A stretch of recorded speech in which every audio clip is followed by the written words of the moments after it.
What up, what up? What's the B word, man? I'm Anthony Addison with another segment of What's the B word. Like and subscribe to the page. Hit me up on Instagram, What's the B word 52, just like you see on YouTube. Hit me up on Facebook, What's the B word, and hit me up on Twitter, B word 52. And y'all already know what's going on with me, baby. Baltimore Raven fan, Raven Nation stand up, flock, let's get it. And if you're not a Raven fan, you might be a fan of whoever. Hit that like button anyway. Hit that subscribe button anyway, because we talk football, period, baby. But before we get into the video, I'm sure y'all noticed by the way things are looking, the camera looking, the way I sound on the mic, that I have rigged my computer back up to run the way I'm going to have it run until we get a new laptop. So you know what I'm saying? Hey, it look like I'm back right now. The next thing I want to talk about is, before we get into the the true meaning of this video, is my giveaway question.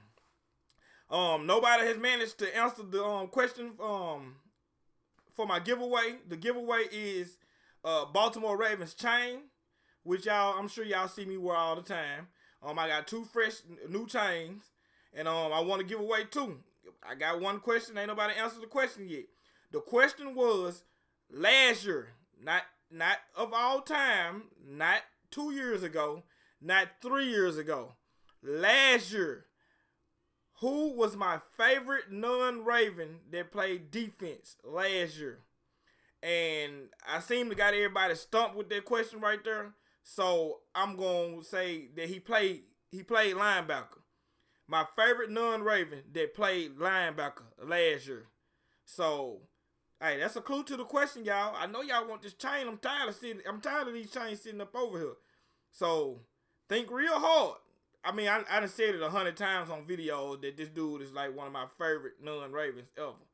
So, make sure y'all just think on it and inbox me on all my social media platforms. If you win, I'll say congratulations and send me your address and I'll be shipping it to you ASAP. If you didn't win, I'll tell you that you wrong. But anyway, man, real reason why we here. And before I get into all that, wasn't going to work the best day of work ever. Like, man, today was a good day at work. I can't believe I said that, because I really don't care for going to work, especially on Monday. Monday normally suck. Monday normally, you know how Mondays be when you work 5 days a week. That's not your favorite day because it's the beginning of the week instead of the end of the week. But guess what? Boy, I got up early, got dressed, put it on Sports Center, put on my Raven stuff. You know I had to come to work, right? And people see me with my Raven stuff, because I wear my Raven stuff to work anyway. And silent, quiet. I mean, usually I hear a lot of heckling. I hear a lot of talking. Especially, the way our season was looking like it was going. But quiet. If y'all don't know, I'm in Tennessee. It's Titan fans out here. Walk past Titan fans, can't say nothing. But what make everything twice as nice is when I walk past a Pittsburgh Steelers fan and they can't say nothing because they went up there against Cleveland and got the brakes beat off them. Shout out to y'all. But anyway, we here to talk about the game, man. Scratch all that, the pity miss. I just had to be petty for a second. But our Baltimore Ravens beat the Tennessee Titans 20-13. And this game was exactly what I thought it was going to be. You got 2 bullies. You got a bully over here. You got a bully over there. And we on the playground. And we fighting over this swing. Somebody going to leave with the swing and somebody ain't going to leave with the swing. I said leave with the swing. Somebody going to get the swing and somebody ain't going to get the swing. That's what I meant to say. And we end up getting the swing this game. I mean, to start off this game, man, it looked at first drive, our defense 3 and out. Offense on the field. I'm hyped. I'm like 3 and out off the bat like that. Bam! But we go right back out there 3 and out. And then next thing I blink my eyes, and next thing you know, we down 10-0. And you know the feeling. I didn't lose faith in my guys and stuff like that, but you know how, what's been going on the last 2 years in the playoffs. I'm like, oh man, here it go again. Here it go again. But them boys didn't give up. Lamar, hey, he put his big man pants on, and he went to work. Now, was his numbers and was everything that he did spectacular? No, but he did he did enough to get us to win. He did enough to get us to win. And there's a reason why I'm starting out with offense. But Lamar went 17 for 24 for 179 yards, and he got a stupid, what he said, a dumb interception, which was a terrible pass. That ball that Lamar threw on the interception to my friend, by the way, and I know that he is public enemy number one in the Baltimore community, but at the same time, that's still my homeboy, Malcolm Butler. But man, that ball that he threw was so bad that I thought the ball slipped out his hand. Honestly, I thought it slipped out his hand. I just didn't believe that he, like, that ball. That was a bad ball. That was terrible. That was a gimme. He gave it to Malcolm. But after that, man, Lamar pretty much was decent. He pretty much was decent through the whole game. Tennessee was doing a good job with our run defense. I mean, against our running attack. They put extra DBs out there to kind of try to fix with the speed with Lamar and stuff like that. They was doing a pretty good job at Lamar got sacked a couple of times, but it wasn't because the pass rush was so dominant on the Tennessee side. It's because they was playing smart. They were putting Lamar in their phone booth. And when I say putting Lamar in their phone booth, they was closing the pocket up on Lamar. That's why I was screaming at the TV like Lamar might need to take a step back or two to give him some space. Because he was steady getting crowded. Like, I mean, the line was trying their best, but they was closing their pocket on Lamar. And then pretty much when he decided to try to run or do something, he just had nowhere to go because it wasn't enough room. He was sitting in the phone booth. But Tennessee had a good defensive strategy, man, and they came ready. I mean, if you look season-wise, stats-wise, they not the best run defensive team. But they came ready to try to stop this running game. And for the most part, they did. For the most part, I mean, I'm going to give credit when credit is due. For the most part, they stopped our rushing attack, except a few plays where LJ got to doing this, doing his thing. So, it is what it is. But our first touchdown, man, Lamar made a play. And if you look at that play, he stepped back a little bit. When he came out the gun, he stepped back a little bit, gave himself some space, and he was able to get a lane. And, man, he just did what Lamar do. He just did what Lamar do. J.K. Dobbins, I mean, him and Gus, I mean, it wasn't the game that we used to with them two. But when we needed them to make plays, when we needed them to get first downs, when we needed them to score, when we needed J.K. to score a touchdown and stuff like that, we got it done. And that's all that matters. I mean, everything in the playoffs, what people got to understand is in the playoffs, it's not all strictly about numbers. It's about situational stuff right there, too. And in certain situations when we needed J.K. to get the first down, when we needed Gus to get a first down, when we needed Gus to make a block downfield when Lamar kept the ball, and stuff like that, man, that's how you win playoff games. We went out there and really executed at a NFL playoff level, man. And I'm proud of my guys behind it. I'm very proud of my guys like that. Could the running game play a little bit better yesterday? Yeah, true enough. But like I said, you gotta give your respect to the Tennessee Titans because they came prepared for the running game, just like how we did. And we're gonna talk about defense in a second. Another person I want to shout out on the offense, man, I called him Kiki because he was dropping passes. I called him Marquise, and then I called him Kiki.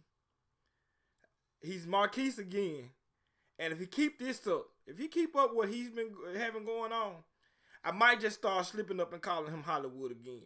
Because, hey, I got to give Hollywood some love, man. I got to give Hollywood some love for this game that he had. Hollywood had him a game. Hollywood had 7 catches for 109 yards, 15 yards a catch. And, man, one thing that I noticed about Hollywood this game right here is Hollywood wasn't so quick to just hop on the ground. He wasn't just hopping on the ground. And I, man, hey, I'm happy behind it. He was trying to make plays. He shook somebody. I seen he caught the deep ball. He didn't drop passes. I didn't see him drop no passes. Hollywood came focused. Hollywood came ready to play. See, I slipped up and called him Hollywood then. Marquise came ready. He came ready to play this game right here. He came ready to play. So shout out to Marquise. Another guy I want to shout out on the offense is Patrick Ricard, because it was one drive that we had, and I believe that's the drive that we scored with J.K. Dobbins, where Patrick Ricard was really the highlight of that drive, man. I'm talking about he really was the highlight of that drive. He caught 3 passes on that drive, man, and one of them, one of them, Lamar kind of threw it low, and then Pat got down up under it, man. It's kind of just sometimes when you see Pat Ricard play and you see how versatile that guy is. Like, you really forget that man is 300 pounds. You don't forget it when he running free off the flats and hit a cornerback, but you kind of forget that man is 300 pounds because he's so agile and he's so versatile. He's so versatile, man. And just shout out to our coaching staff for making that move, man. For having Patrick Ricard, move from defensive line to fullback, man. Because it really has worked for the best for us. It really has. So shout out to our coaching staff on that move right there, man. That's one of the few times where they switch somebody's position and it really, really worked. That's all I really gotta say about the offense. I mean, the offense did good, man. LJ had 136 yards. And he had 179 passing, man. The offense, they did what they had to do in this type of game, which is, I know we turned the ball over one, but we didn't turn the ball over no more, and we just played smash ball and tried to break them. And, they didn't break, but we was able to get them to bend enough for us to get enough, points to win this game. So, shout out to the offense, man. Shout out to the offense. Shout out to Greg Roman. I know I can't believe I'm saying it. It was probably about 2 or 3 calls that I didn't like by Greg Roman. I don't like that outside option stuff. I don't like that backwards pass to Hollywood, especially when we in the back of our own end zone. I don't know what he was thinking on that. But long as he keep that type of stuff up out of the playbook, man, the sky's the limit from us. The sky's the limit for us. I like the idea of getting Hollywood in space. I just don't like the idea of doing it in our back. I don't like the idea of passing backwards. I really don't. I don't like the idea of passing backwards. Let's get to this defense. Let's get to the defense. Shouts out to the whole entire defense. I can't just pick just certain players. I got a few that I can highlight, but shout out to the defense as a whole because the defense held it down. They held it down. When you win 20-13, that's defense. That's defense. That's just flat out defense. Defense came ready to play. And I knew I was ready to play when I seen Calais Campbell. When I seen Calais Campbell walk up and he big time talking, he big time roofing at the Tennessee Titans in their own end zone and stuff like that, I knew. I said, we ready to play. Because Campbell usually a more chill guy from what I've seen. But Calais was even hyped up and ready to talk some mess and he was ready to go. So, I knew the defense was going to come ready to play. Everybody was calling Derrick Henry our kryptonite and stuff like that. But like I told people, because I didn't do a preview to the game, but I tell people all the time when it comes to Derrick Henry, it's not about, you got to beat him to the point of attack. You got to clog them holes and make him chop and make him have to, take a little bit longer to pick a hole or have to try to bounce it. You don't want Derrick Henry getting a lane and him coming full speed into your linebacker chest, because a lot of times the linebacker going to be the one catching it. He's not going to be the one giving the hit out. He's going to be one to getting hit. And when Derrick Henry come through the line free like that, it's almost like an automatic 6 or 7 yards, like off tops. But Brandon Williams, Calais Campbell played monster games. Derek Wolfe, monster game. Pernell McPhee, monster game. Pernell McPhee played ball yesterday. Pernell McPhee played. He looked like that Mississippi State Bulldog I used to watch in college yesterday. He was ready. He was ready for all of it. The whole front was just ready. Tennessee couldn't get a push. The line of scrimmage was getting pushed back every run play. The line of scrimmage was getting pushed back. And I loved it. Defense did such a good job. They did such a good job. Now, don't get me wrong. At the beginning of the game, man, A.J. Brown was beating Marlon a couple of times. One of those plays, it was just a perfect pass by Tannehill. It wasn't too much Marlon can do. The touchdown, though, was a push-off, but it is what it is. They felt like it wasn't a push-off. Marlon didn't give up no more touchdowns. That's all I got to say. Marlon didn't give up no more touchdowns. Secondary played pretty good on the back end. The defense as a whole just played good ball, man. We played good physical football. And the one thing, I can't remember who that was that made that tackle, but A.J. Brown caught the ball in the middle and somebody wrapped him up and got him down. I think it was Patrick Queen. And it just made me so proud because if you remember the last game when we played them in week 11, A.J. Brown caught it in the middle and he broke all those tackles and scored a touchdown. But when Pat came down and made that hit, I was like, not this time, baby. What Ray Lewis said when we came back and played the Patriots that next year, lock away the key. Because they ain't getting away this time. They not getting away this time. And they didn't, man. They didn't. Defense stayed locked in the whole game. They was pissing me off. I can't lie. They was pissing me off leaving the middle of the field wide open on third downs and stuff like that. But we corrected it. We fixed it. And, man, defense just, wow. After Tennessee went up to that 10-0 lead, our defense only gave up 3 points. Only 3 points. That's defense. That's defense. So, most definitely, I'm sure the game ball from Harbs and them went to the defense. And Lamar for his first playoff win. But, man, what a game for us. What a game for us. Even though we was 3-point favorites, because Vegas had us as favorite, but as far as the fans and the people of the city, they felt like we didn't have a chance. Derrick Henry just owns us, and we proved them wrong. We proved them wrong. So, man, shout out to the defense, man. Shout out to my team, man. We got to get ready for these Buffalo Bills. It's not gonna be an easy game. It's gonna be a tough game. Josh Allen playing out his body right now. Stephon Diggs playing out his body right now. But I honestly like our chances in this game. But it's only time will tell. Only time will tell. So, that's all I got to really say about the game, man. I'm just extremely proud of these guys. Like I said, man, the guys that I just really just thought about in this game, man, was, of course, LJ. You know, even though Gus and JK didn't have a great statistic game, they still showed up in certain situations, and playoff is situational football to the core. Pat Ricard, like I said, I'm just naming all the guys I'm showing love to, man. Pat Ricard, man, he had a good game. Hollywood, Marquise, he ain't Kiki no more. Marquise, great game, man. Had a good game. He showed what we've been looking for in him. You know, not just the long routes, but the intermediate routes. Don't fall down as soon as you get the ball. Juke somebody. And if you feel like they got you, then go down. But juke somebody, man. You know what I mean? On the defensive side, like I said, the whole front line.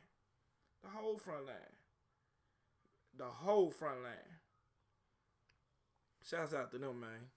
But anyway, I'm finna get up out of here. I might make a preview to the Buffalo Bills Baltimore Ravens game. Make sure y'all like and subscribe to the channel. Y'all make sure y'all hit me up for the chain, man. I'm going to say it again. The question to the chain giveaway is, who was my favorite non-Raven last year that played linebacker? Hit me up on all social media platforms. What's the B Word 52 on Instagram? What's the B Word on Facebook? B Word 52 on Twitter. Flock, I love y'all. Subscribers, I love y'all. I'm so glad to have my camera back. I'm so glad to have my laptop back working to the extent I needed to work to. So, anyway, Flock, I love y'all, man. And I'm out.